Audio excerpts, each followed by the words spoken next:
C'est peut-être la plus belle étape de leur voyage. Pendant 12 jours, 7 motards français et 2 Anglais roulent à la découverte du Sri Lanka. Ce jour-là, ils vont sillonner le massif des Knuckles et ses plantations de thé. Un décor de montagne, l'image d'Épinal de l'ancienne Ceylan. Des paysages aussi beaux, jamais j'aurais pensé. Hein. C'est magnifique, magnifique. Hein. Vraiment extraordinaire. C'est parsemé de montagnes, de lacs. Tout est ultra joli, quoi. Pour atteindre ces paysages sauvages, il va falloir rouler. Les motards sont encore en bord de mer, mais ce matin, ils ne sont pas pressés. Rechad Mahmoud Dobi, le guide, vient d'arrêter le groupe sur la plage, à la rencontre des pêcheurs. Beaucoup de pêcheurs remontent les filets. C'est ce qui est assez étonnant. En fait, ils prennent le bateau, mettent les filets et ils tirent à la main depuis la plage. À la force de leurs bras, tous les matins, ces hommes passent plus d'1 heure à remonter leur prise.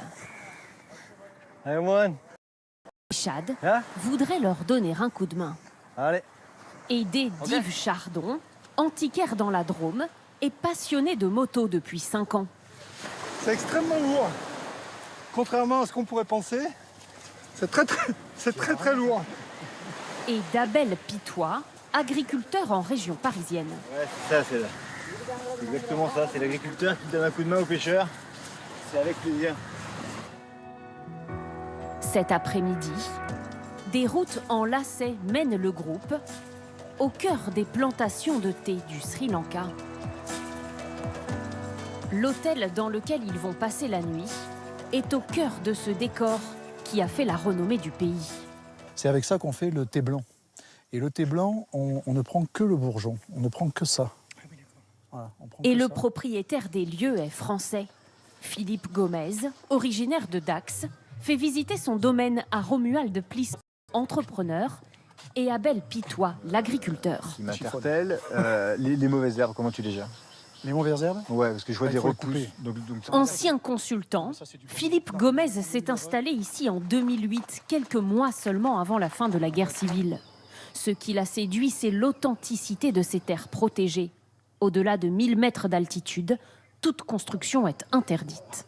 Et je ne voulais pas me mettre dans des endroits qui allaient être remplis de 15 hôtels, 20 hôtels, les uns à côté des autres, quoi. Donc j'ai choisi un endroit perdu pour être au milieu du pays et qui ne changera jamais. Parce que là, depuis 14 ans, rien n'a changé. Hein, et ça ne changera jamais. Dans l'hôtel ce soir, les motards vont en apprendre un peu plus sur la culture du pays à travers sa gastronomie, en cuisinant eux-mêmes des spécialités culinaires. Ça, ce sont des feuilles de bakwa. C'est une plante sri-lankaise.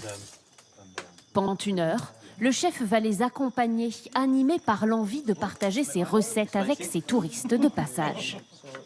Allez, on ajoute un peu d'huile de coco.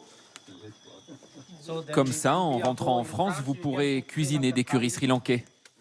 Au fourneau, Françoise Chardon, la seule motarde du groupe, profite de ces instants qui l'immergent dans la culture sri-lankaise.